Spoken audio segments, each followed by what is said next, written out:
Nós estamos no ano de revisão, onde, como o Abner disse, nossa proposta é entender, preste atenção, que boa parte da nossa vida está condicionada às nossas decisões. Nossa proposta é, de uma forma muito sóbria, muito responsável, mostrar às pessoas que o diabo, apesar de toda a força, apesar de tudo aquilo que ele pode fazer, o poder dele sobre a nossa vida é extremamente limitado.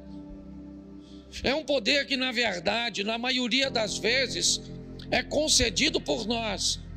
É como se nós entregássemos a ele o direito de agir sobre as nossas vidas.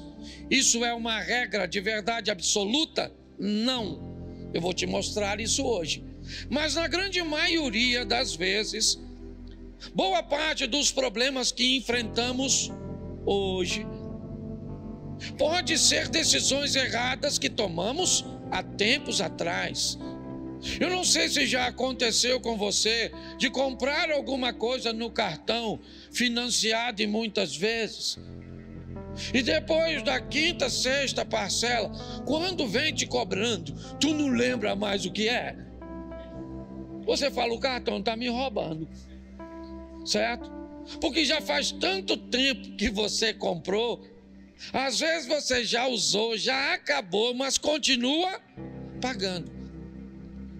Coisas do passado podem assombrar as nossas vidas. Essa é uma grande verdade.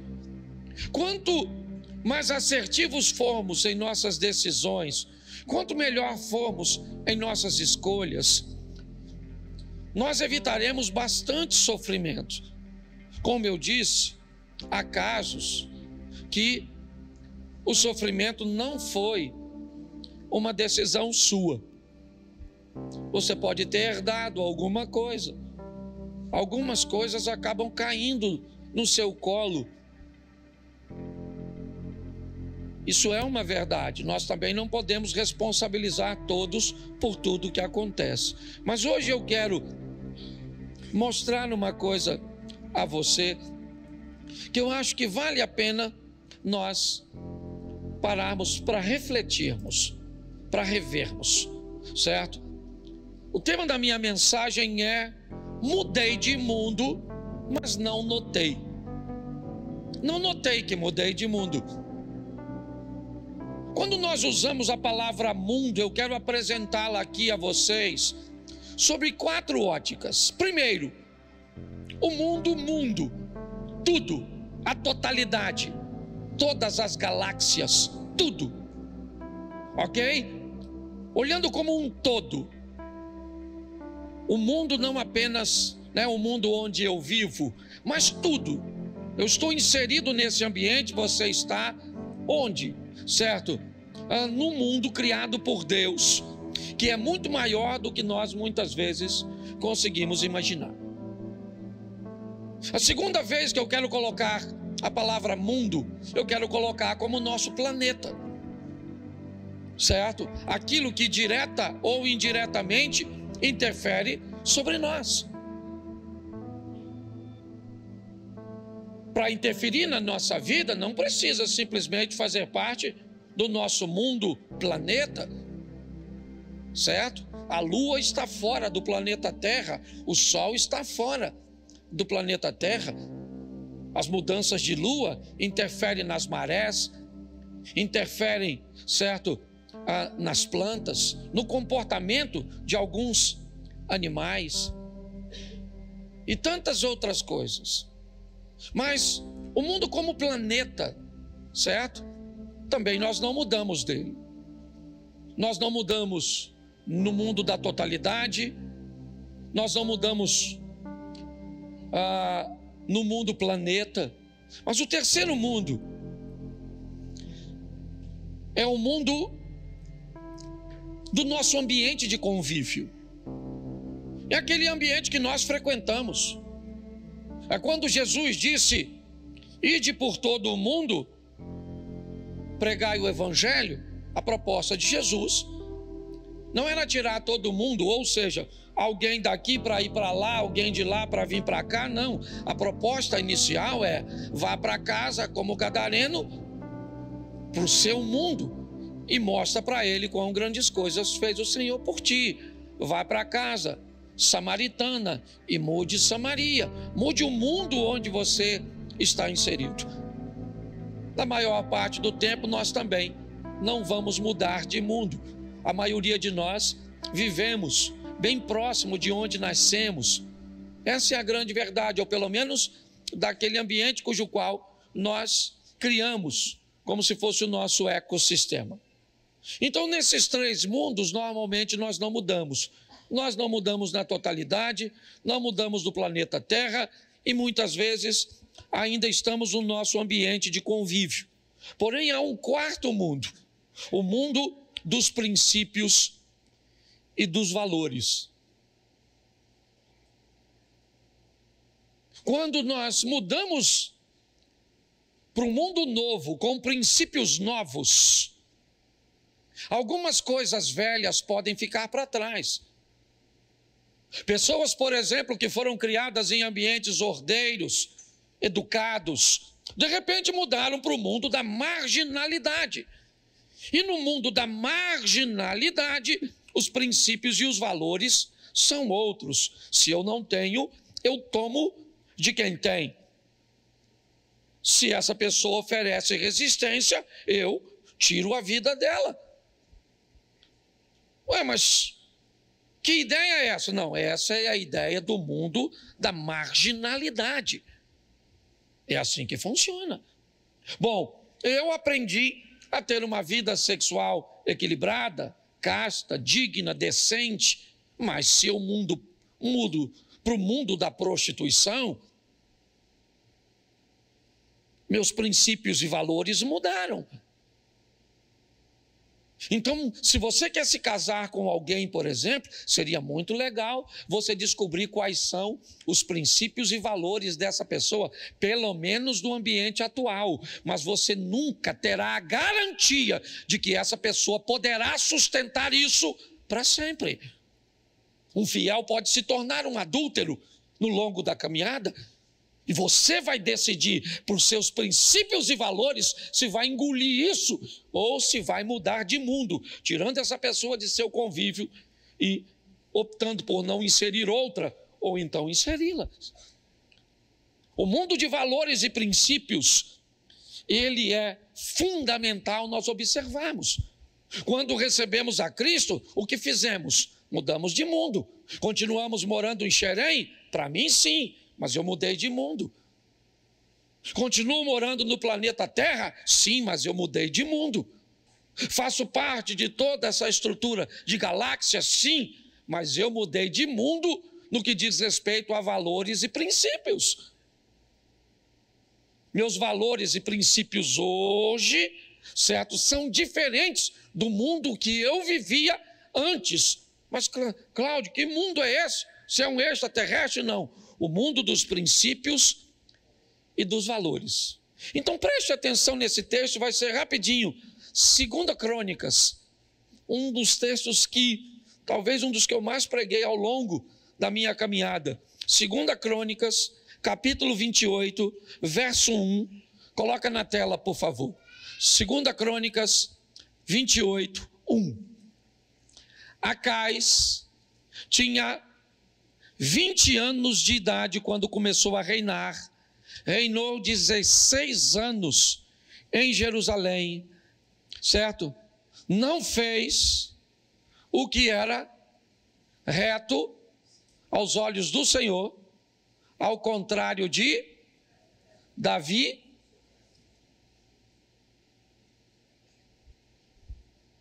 Só um segundo. 2 Crônicas, capítulo 29.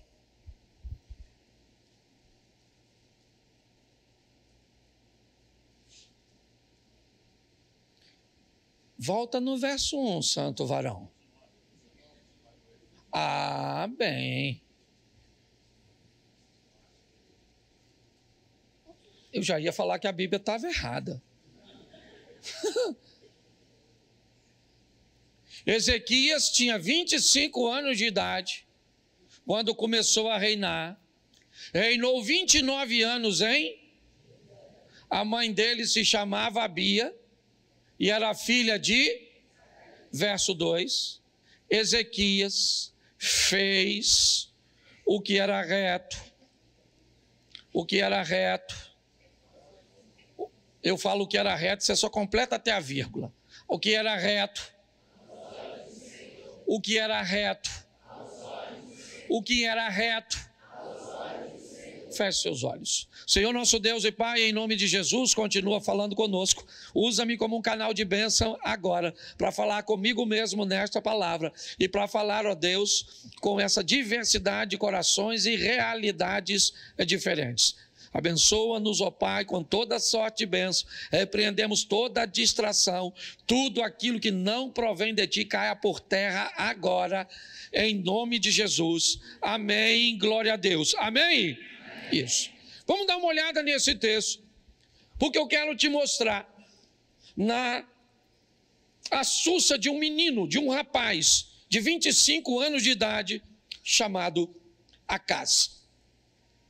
Vamos olhar um pouco para a vida desse camarada, ver como ele precisou fazer revisões em algumas coisas. Mas a primeira coisa que eu quero te chamar a atenção, antes de entrar na história do Acaz, é te mostrar como o mesmo assunto pode ter 3 óticas diferentes. Talvez por isso muitas pessoas quebrem a cara. Porque nós vamos precisar de uma coisa chamada discernimento, sensibilidade, para tomar algumas decisões da nossa vida em ambientes cruciais. Por favor, seja equilibrado. Deus não precisa falar com você se você vai sair com a camisa amarela ou azul. Isso não é responsabilidade de Deus, é sua. Então, por favor, não se coloque diante de Deus como um débil mental. Vou abrir aqui o cardápio no restaurante para ver o que peço nesse menu, que eu quero agradar a Deus. Você quer agradar, coma. Tá certo? Louvado seja Deus. Então pare de querer se colocar numa posição onde tudo que você vai fazer, Deus tem que falar. Porque senão você não faz nada. E não pega versículo isolado para sustentar isso não. Porque você vai ter problema. Certo? Agora também não queira fazer tudo na vida sem falar com Deus. Tem muita coisa na vida que se você não pedir oração a Deus, discernimento a Deus, uma direção, você vai quebrar a sua cara. Então tudo que nós vamos falar hoje é extrema. Sabe, esse extremismo maluco. Você não pode falar nada que o outro já diz, vai para o outro lado. Eu falei isso aqui e vou repetir. Certo? Eu respeito quem não come carne. É um direito que você tem. Você está entendendo? Agora, por favor, respeita quem come. E não vem com essa palhaçada de que eu não quero que um ser vivo morra. Acorda, Santinho. Acorda. Deixa eu te explicar uma coisinha. Você é o dos legumezinhos, da verdurazinha? Você sabe quando aquele arado... Eu, às vezes, vou cortar grama no sítio. Volta e meia a gente parte uma cobra no meio. Corta uma rã, uma perereca, uma lagarta. Você imagina uma produção em alta escala. Aquela lâmina passando, quantas cobras, perereca, sapo, rã, lagartinha. Quando joga aqueles produtos químicos, quantas borboletinhas, passarinho que não morre. Então não tem isso não, essa produção de larga escala. Um montão de bicho morre, mesmo que não seja a vaquinha. Então para com essas teorias malucas. Tá vendo? É só que você que fica mais chateado com a morte da vaca do que com a da cobra, ou da perereca, ou da rã. Meus ancestrais não criaram arco e flecha para correr atrás de um repolho. Que fique claro. Mas eu respeito. Eu tenho que respeitar. Se você comer aquela folhinha, eu gostaria que folhinha tivesse gosto de picanha, mas não tem. Então dá licença. Pastor, o que você está querendo? Derrubar a folhinha? Não estou querendo derrubar a folhinha, estou querendo levar você para o equilíbrio. Você está entendendo? Chega lá no restaurante, tem alguém pedindo uma picanha, aquela coisa assim, aquela fumaça, aquela... Sangue de Jesus tem poder. Certo? Aí você olha para o lado, o que é que tem? Duas alfaces, uma cenoura, um picles, só troço fantástico, certo? Mas, pastor, a gordura mata, a verdura também. Você já nasceu para morrer, não tem como não, você vai morrer, uma hora você morre. Entendeu? Tá certo? É assim que funciona. Então, nossa proposta é mostrar às pessoas que precisa ver que o troço está muito desequilibrado, ou pode tudo, ou não pode nada. Ou anda vestido demais, ou anda pelado. Ou faz tudo, ou não faz nada. Devagar. Meu Deus do céu. Então, a mesma situação pode ser... Olha como é que as coisas são. Vou te mostrar a mesma história. Bota para mim aqui, santo varão, e me ajuda agora para mim. 2 Samuel, capítulo 7, verso 2. 2 Samuel 7, 2. Olha só. E o rei disse ao profeta Natã. Quem foi que disse? Então vamos ver o que o rei Davi está pensando. Volta no 2. O rei disse ao profeta Natã: veja, estou morando num palácio feito de cedro, mas a arca de Deus se encontra numa... Verso. Então Natã disse ao...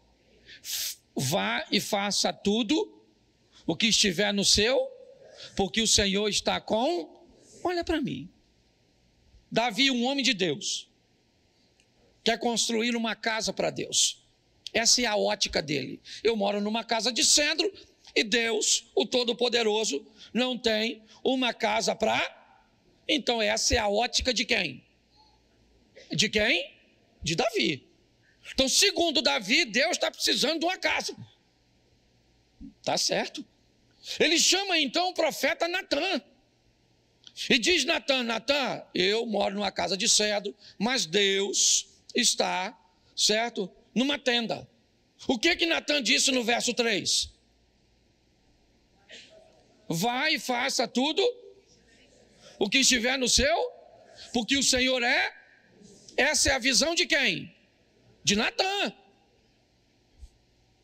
Segundo Natã, Davi deve fazer do jeito que ele pensa. É a mesma situação. Natã disse: não, Davi, vai lá e faz conforme o seu coração, faz direitinho, porque Deus é com... Mas o verso de número 5.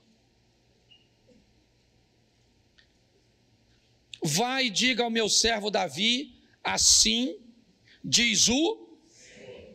Você quer edificar um templo para a minha habitação? Eu gosto desse ponto de interrogação, que é como Deus estivesse falando: ô querido, se a casa é para mim, deixa que eu peço. Olha o que ele diz. Falou com Natã: vai lá e fala para Davi. Davi está errado, você está errado, e eu até quero a casa, mas eu vou dizer como é que eu quero. Quem vai dizer sou eu, a ótica é de Deus. Nós temos a mesma situação, a casa. Na cabeça de Davi eu vou fazer, na cabeça de Natã, faça o que tiver no seu coração. Na mente de Deus, não...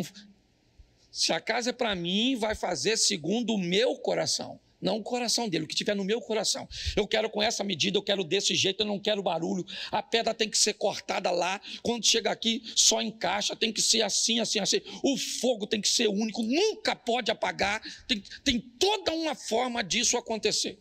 E é assim que funciona.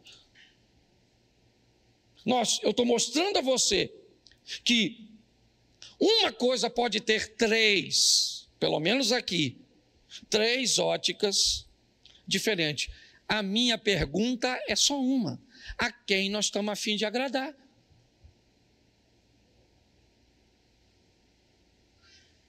Muitas vezes nós estamos a fim de agradar os reis, os poderosos, os que ditam as coisas. Eles é que são importantes. Aquelas pessoas que nós elegemos como importantes na nossa vida. Aquelas que nós queremos impressionar de acordo com o que usamos, com o que aparecemos, ou que desejamos ser bem vistos por elas. Você tem todo o direito de agradar quem você quiser. Eu só estou te apresentando aqui. Nós temos a ótica do rei, nós temos a ótica do profeta. Está assim de gente que chegou aqui, ó, iludida. E eu não estou falando que eu sou um líder religioso perfeito, não. Você está procurando perfeição em mim, ainda dá tempo de ir embora.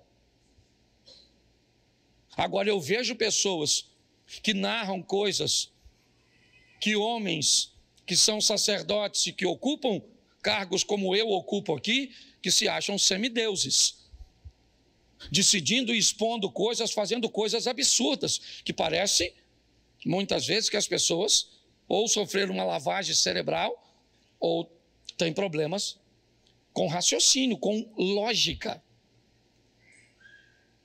Então a minha proposta é mostrar a você aqui, hoje, Ezequias resolveu fazer o que era certo aos olhos do... E pronto, foi a decisão dele. Eu vou te mostrar o resultado, mas foi a dele. Isso não significa que você vai viver a mesma coisa que ele. Você vai viver a mesma coisa que ele, ou próximo do que ele viveu, porque nem sempre será a mesma coisa se você fizer a mesma coisa. Se não quiser, eu entendo perfeitamente. Tem gente que vem, pede um conselho, você instrui, dá uma ferramenta, ele vira, vai embora, faz tudo o contrário, depois vem reclamar com a gente sobre o resultado do que aconteceu. É estranho, mas é o direito que as pessoas têm e nós não podemos privá-las. Então o que ele tem na mão, só para você entender. Ezequias tem um reino falido deixado por seu pai Acais. Ele é rei da área do sul de Israel, de Judá, a parte de baixo. E não é de hoje que Ezequias vê a humilhação assolando sua nação. Volta e meia, os assírios invadem Judá, matando os homens que podem oferecer resistência, estuprando mulheres, levando crianças cativas. Por que eles não extirpavam de uma vez por todas, matavam todos? Era simples. Primeiro, porque não podiam matar, porque aquele povo estava sustentado por Deus. Segundo, não podia matar, porque era jogar fora recursos. Eu venho, roubo e vou embora, espero você se estruturar de novo. Então eu venho e roubo de novo. É assim que funciona. Ele cresceu vendo tudo isso. O pai dele estava desesperado, Acais, tentando resolver o problema. Ele também fazia revisões, porém erradas, como o Abner disse. Revisões erradas. Ele revisou e ele disse: a melhor maneira que eu tenho a fazer é me aliançar com alguém que me deixe mais forte. Não deu certo. Depois, então, ele começou a subir o tributo e a pagar mais do que era cobrado. E ele agora, certo, ganha, segundo ele, um pouco de admiração de seus algozes, mas que continuam o pressionando. Volta e meia, as invasões vêm, tudo acontece. E tem 2 garotos crescendo. O nome de um, Senaqueribe. Ele é filho de Tiglade, o rei da Assíria. O outro garoto se chama Ezequias. Ele também está crescendo. Porque em meio às crises, alguém vai crescer dentro de você. uma postura, uma personalidade, eu não sei, eu não sou um profissional da área. Eu sei que nesse ambiente onde as coisas acontecem, alguém vai ter que aparecer. E é assim que acontece. Tem 2 garotos crescendo, o filho de Tiglade, Senaqueribe, e o filho de Acais. A diferença é só o seguinte: na casa do Tiglade, a fartura, a vitória. Na casa do Tiglade as coisas vão bem. O problema é na casa do Ezequias, onde tem estupro, onde tem morte, onde tem humilhação, onde tem saques. É só isso. Dor, choro. Sabe o que é pior? É que ele não é um garoto comum. Sabe o que é pior? É que ele é filho do rei. Quando ele passa na rua, as pessoas olham para ele e dizem o quê? Tudo isso que nos acontece é responsabilidade de vocês. Você viu o preço que pagou Bolsonaro por ter falado a besteira de que o Covid era uma gripezinha? Quantas pessoas botaram, certo, na conta dele a morte dos seus? Eu vi até em viaduto em São Paulo escrito. E aí a pessoa perdeu um ente querido, alguém fala uma besteira dessa, uma insanidade, que é o quê? Eu fico imaginando. Ezequiel não podia sair. Ele não era bem visto nem pelos seus, pela gestão de seu pai. Porém o pai morreu, porque uma hora a casa cai, meu irmão. O pai morreu. Morreu os 2. Morreu o pai do Senaqueribe e morreu o pai do Ezequias. Morreu Acais e Tiglade. E o que eles criaram? 2 filhos. Só isso. 2 rapazes. Um acostumado a vencer, rico, poderoso, cheio de si. Porque às vezes é isso que os traumas fazem. Eles são tão fortes que transformam as pessoas de bem em soberbas. A pessoa não pode ganhar nada que acha que é melhor que os outros. Vira um dublê de rico. Do outro lado, quem está crescendo? O Ezequias, 25 anos de idade.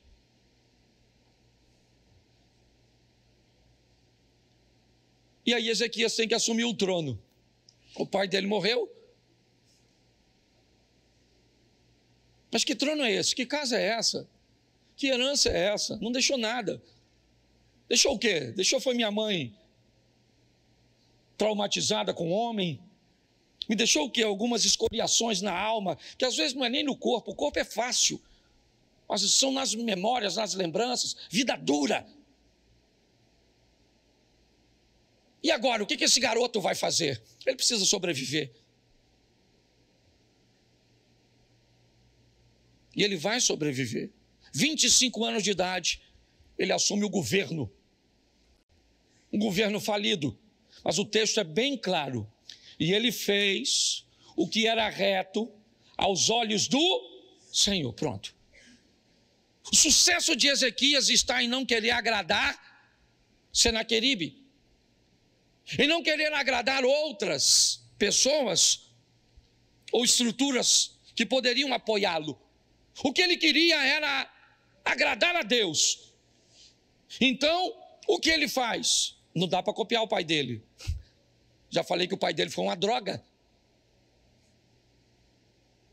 Aí você quer definir para mim, eu até acredito na influência, mas você quer dizer para mim que todo mundo vai virar um produto do meio? Meu irmão, conheço a vida de muita gente aqui, e gente que é gente boa, e venceu, e rompeu. Pode ter alguns resquícios, é verdade, comportamentais, porque ninguém é perfeito.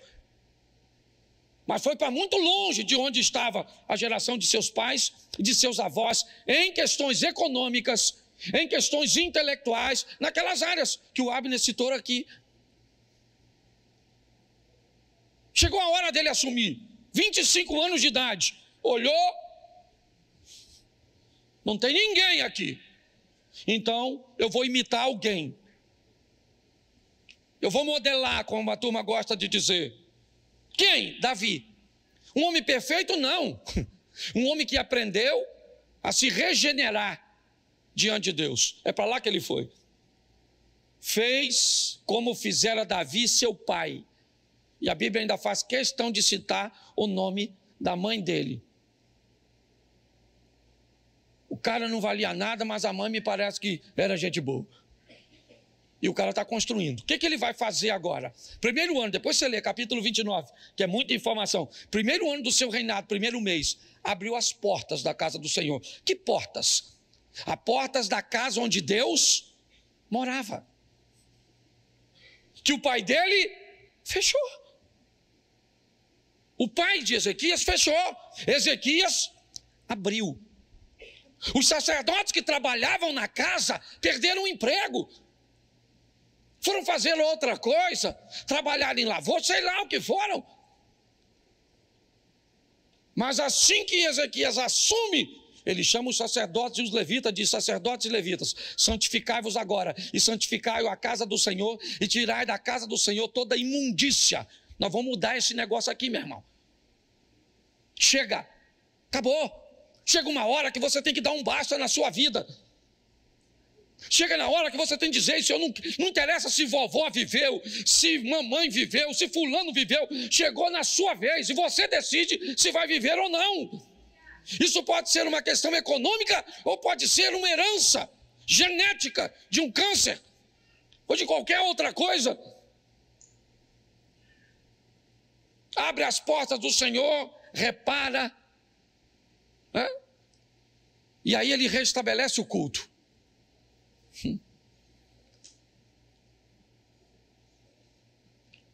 O outro rapaz está vivendo a vida dele, mas está chegando o tempo que a Síria vai invadir. Havia uma série de coisas, eu não tenho como falar agora, certo? Guerras eram travadas em momentos onde questões climáticas eram favoráveis, tá certo? Basicamente todos eles tinham a mesma estrutura, então não fazia a mínima lógica estabelecer uma guerra em ambientes frios demais, certo? Onde eles estavam, porque senão eles venciam a guerra contra o inimigo e perdiam a guerra para a hipotermia. Então tem uma série de coisas envolta nisso. Mas ele agora tem culto. As coisas estão bem. Tá certo? Sabe o que ele faz? Ele celebra a Páscoa. Isso. Ele manda chamar todas as tribos, trazer seus representantes e celebrar a festa que comemorava a libertação, o agir e o mover de Deus no deserto. Como Deus entrou no Egito e tirou aquele povo com mão forte, ó, aqui, ó.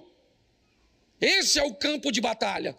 Deixa o Satanás ou a situação que aconteceu com você te deixar pessimista, negativista, fazer com que você tenha uma ótica ruim a seu respeito e a respeito da sua situação, fazer com que você nunca estabeleça nada de concreto. Se eu perguntar para você de quanto dinheiro você precisa, sempre é muito. Quanto dinheiro você precisa? Muito. Claro que tem que ser muito, porque muito não é um valor definido exato, e é por isso que você nunca alcança. Se você planeja alguma coisa, a primeira coisa que você tem que saber é quanto você precisa. É dizer um número para você mesmo, é dizer um número para Deus. Nós precisamos ser mais assertivos em nossas decisões. Ezequias sabe, a mente daquele povo está contaminada, então vamos trazer uma festa. A festa de quê? A festa que vai trazer a memória. Aí, turma, olha o que Deus fez lá, e o Deus que fez é o mesmo que faz. Sabe o que ele faz? Pede oferta. Pastor, ele pede oferta para um povo falido? Pois é, porque o que Ezequias está trabalhando não é com o preço, é com o valor. Aquela oferta é para Deus, sim ou não? E Deus é dono do ouro e dá isso. Então o que Deus quer de cada um de nós é que façamos o melhor. E aí as coisas estão acontecendo. Vamos lá, está acontecendo onde? Internamente. E Senaqueribe? Senaqueribe sabe nada disso. Senaqueribe está vivendo a vida dele. Mas o que está acontecendo em Judá? Judá tem agora um cara chamado Ezequias. Mas quem é ele? Ele é filho do perdedor, Acais. Então deve ser outro perdedor. Não. Então deve ser um outro pecador. Não. Então deve ser um outro desequilibrado. Não. Mas por que não? Porque ele decidiu não ser. Você está entendendo? Ele decidiu que não ia ser e pronto. Agora sabe o que acontece? Nada. As coisas estão acontecendo normalmente. Até o capítulo 30. Põe aí para a gente adiantar. Capítulo 30, verso 1. 2 Crônicas. 2 Crônicas 31.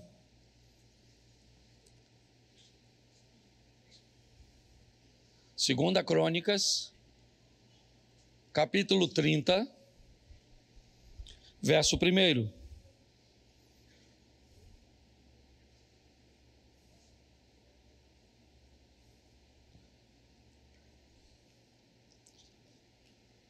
Tá ruim, irmão? Depois disso, repita comigo, depois disso. Disso o quê? Vamos voltar aqui? Depois de abrir as portas, acender as lâmpadas, queimar incenso, fazer a Páscoa, pedir oferta, restabelecer culto. Depois de tudo organizado, pensa num cara fiel. Depois disso, olha só, que beleza. Ezequias enviou um mensageiro a todo Israel, certo? E escreveu também cartas para as tribos de Efraim e Manassés, para que viesse à casa do Senhor em Jerusalém para a celebração a festa que celebrava a libertar, capítulo 32.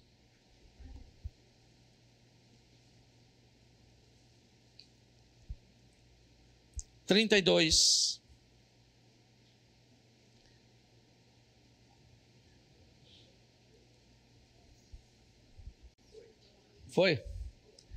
Depois dessas coisas, repita comigo, depois dessas coisas e desta fidelidade, Senaqueribe, o rei da Síria, invadiu Judá e sitiou as cidades fortificadas com a intenção de... O cara acaba de fazer a festa da libertar, vem um miserável fazer um cerco de aprisionamento, sim ou não? Seu nome é? Quem ele é? Ele é filho de Tiglade. Senaqueribe cresceu vendo derrota? Sim ou não? Não. Ele é rico, poderoso.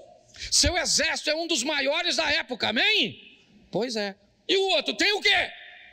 Nada, só cultinho. Fumacinha, sacerdotinho, uns bichinhos gritando porque está sendo sacrificado. E ofertinha, só umas ofertinhas pequenininhas. E o outro cara lá está bonitão. É isso que está escrito aí, mais ou menos isso. Aí vem o tal do Senaqueribe, rei da Síria, invade Judá, sitia as cidades fortificadas com a intenção de fazer o quê? Isso. Por quê? Porque está na memória de todo mundo quem? Acais.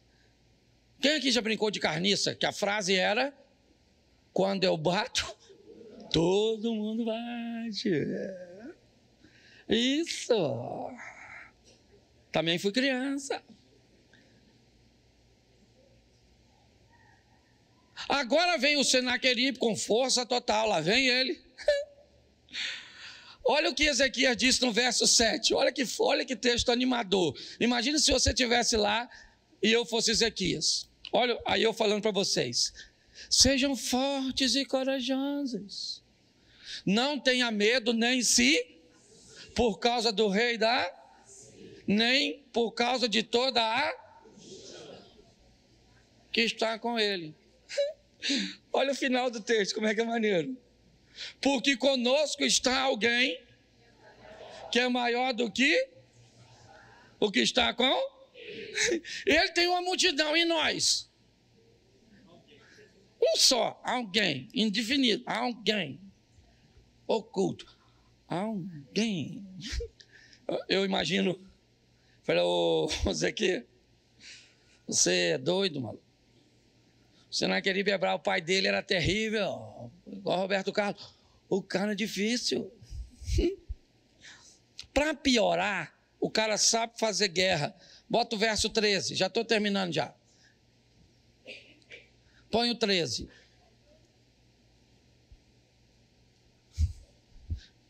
Se não precisasse trazer a memória, ele trouxe. Vocês não sabem os que os meus fizeram com todos os povos das outras? Será que os deuses das nações daquelas terras puderam de alguma forma livrar o seu país das minhas? Olha só! Bravo, Sinaqueribe! Falou aí, tradução, vou botar minha tradução agora, Cláudio Duarte. Aí, maluco, é melhor vocês se render. Papai arrebentou o seu, porque seu pai era um Zé Ruela, e agora eu estou substituindo o papai, e esse tal de Ezequias aí, ó, que está querendo enganar vocês, ele está falando para vocês adorar um Deus só, ó, nós já ganhamos tudo, ó, tudo. Nós vamos chegar aí, vamos arrebentar vocês. Está escrito aí, ó. Verso 20. Põe aí, santo varão.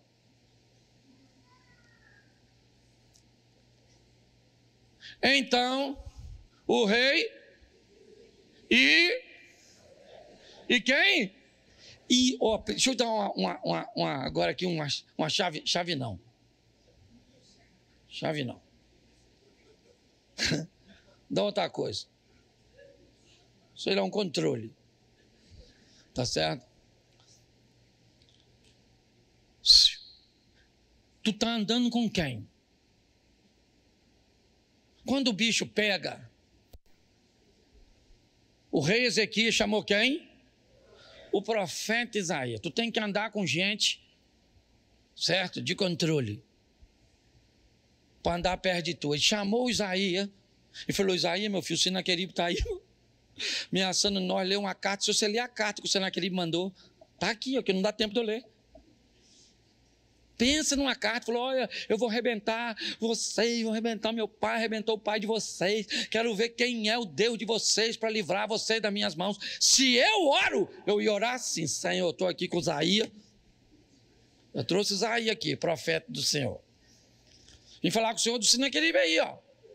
Ó, eu abri portinha, acendi lâmpada que papai fechou, o sacerdote tá tão bonitinho, tudo de branquinho, tem cultinho, tem canção, poderoso Deus, tem, saindo fumacinha, dinheiro tem muito não, que a gente não tinha quase nada, certo? Mas tá tudo lá. Aí o Sinaqueribe vem, sabe o que ele falou? Ele falou que eu não sou nada, que eu sou mentiroso, e isso eu nem ligo, senhor. Mas se o senhor escutar o que ele falou do senhor, eu estou aqui para fazer fofoca não, mas se eu sou o senhor, comigo eu nem ligo não. Eu sou um pobre mortal, mas se eu sou o senhor, eu ia fazer uma fofoca desse tamanho. Oraram por favor, em nome de Jesus Cristo Nazareno, quando for orar, diga o que é. Pastor, o que você tá... Eu fui orar eu viajei, me levaram para orar numa oficina. Pastor, o senhor pode orar aqui? Eu falei, claro. Então vamos orar? Eu falei, não, peraí. Orar por quê? Qual é o propósito da oração?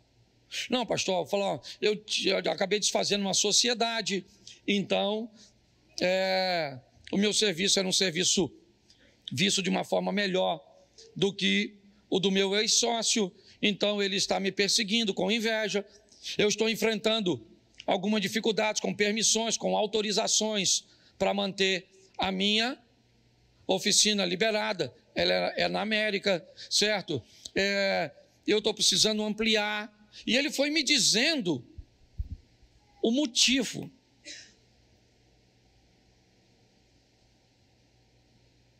Quando quando você for orar, por favor, seja pontual na sua oração. Senhor, me abençoa. Ele já tem te abençoado. Agora, o que você quer? Oraram por causa disso e clamaram o que eles precisam? Eles precisam de socorro. Verso 21.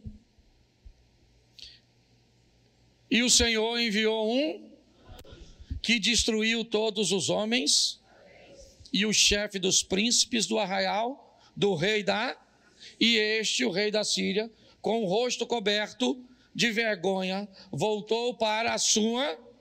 Quando ele entrou no templo do seu Deus, seus próprios filhos ali o mataram. Isaías orou com Ezequias e Deus enviou um anjo. Mas, pastor, eu não consegui entender onde o senhor vai encaixar a revisão. Bom, eu expliquei a vocês que a gestão de Acais foi terrível. A de Ezequias foi muito bem sucedida. Ela se resume a um versículo, para mim. 29:10. Volta em 2 Crônicas 29, põe apenas o verso 10, por favor. Eu acho que é o 10, sim. 2 Crônicas 29. Agora estou resolvido. Decisão. Em algumas traduções, agora estou decidido. Estou. Não é plural, é singular. Agora eu estou decidido. Eu decidi.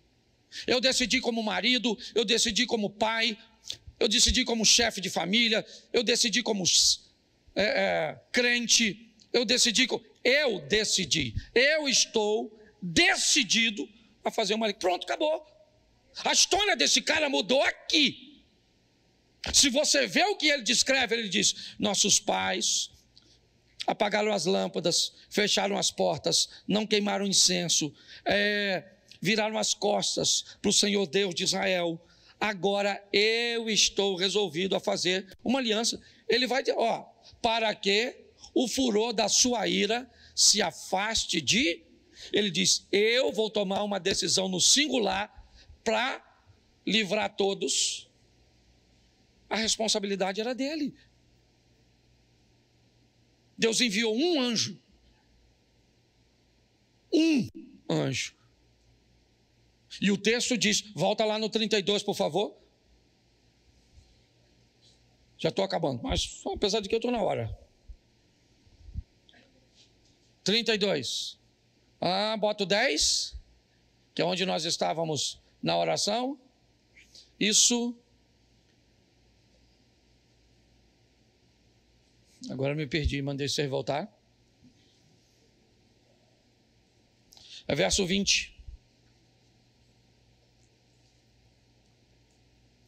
Isso, oraram por causa disso ao céu, clamaram ao céu, verso de número 21. E o Senhor enviou um anjo que destruiu todos os homens. Todos os homens. Todos os homens. Note que o anjo não matou covarde. O anjo só matava valente. Porque preste atenção. Quando Acais perde, a fama de Israel foi negativa, sim ou não? Sim ou não? Então todo mundo tinha uma fama ruim na boca a respeito de Israel. Deus quer reverter isso. Ezequias fez o contrário. Ele reviu, e o que ele fez? Abriu a porta que o pai fechou, acendeu a lâmpada que o pai apagou, empregou os sacerdotes que o pai demitiu, celebrou a Páscoa que o pai não celebrava mais. Ele fez tudo o contrário, por causa de uma decisão. Agora estou resolvido, pronto, o Senhor nos chamou para queimar incenso, e é isso que eu vou fazer. Mas agora, nesse texto, os homens valentes morrem, e o que acontece com os covardes? Fogem. Para que os covardes fogem? Para contar para os outros que agora Judá merece respeito. Eu imagino os homens correndo, voltando para casa, com o anjo. Chegando lá, cansado assim, ó.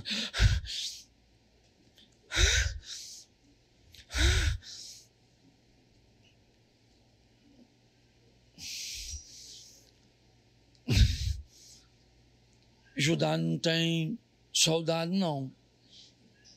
Judá não tem nem arma.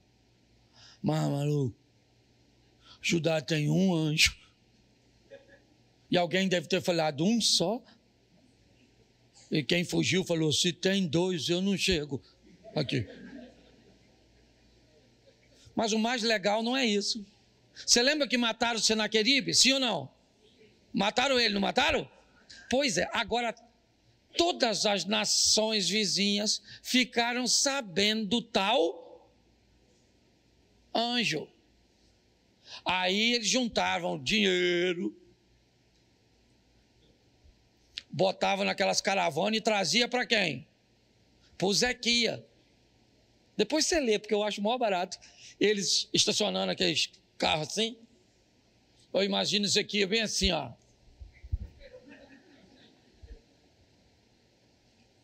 Sou assim com o anjo matador.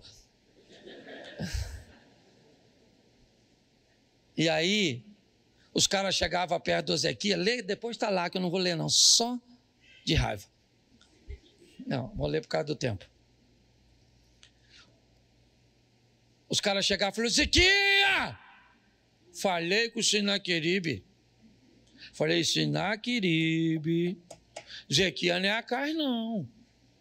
Ezequias é um menino decente, tá? Falei para ele, Ezequias, não se meter contigo, tá? Eu trouxe aqui os presentes para tu. Valeu, Ezequias, ó. Ninguém aqui quer brigar.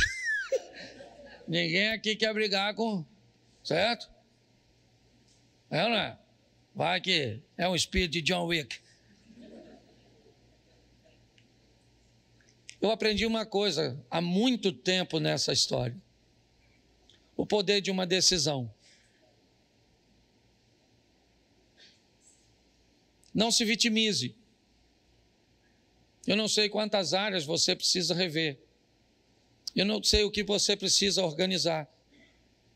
Eu só quero te mostrar que Ezequias fez tudo certo. E mesmo fazendo tudo certo, Senaqueribe se levantou. O que indica que fazer tudo certo nem sempre é garantia de que você ficará imune de sofrer uma retaliação e uma guerra. Mas um obediente, quando está em guerra, os céus estão de olhos abertos para defendê-lo. É só isso. Vão pelejar contra a sua empresa, vão pelejar contra o seu casamento, vão pelejar contra os seus filhos, podem pelejar do jeito que for, mesmo você estando em obediente. Mas, meu irmão, onde você não puder defender, lá vai estar um anjo de pé para proteger e agir a seu favor. Vale um amém?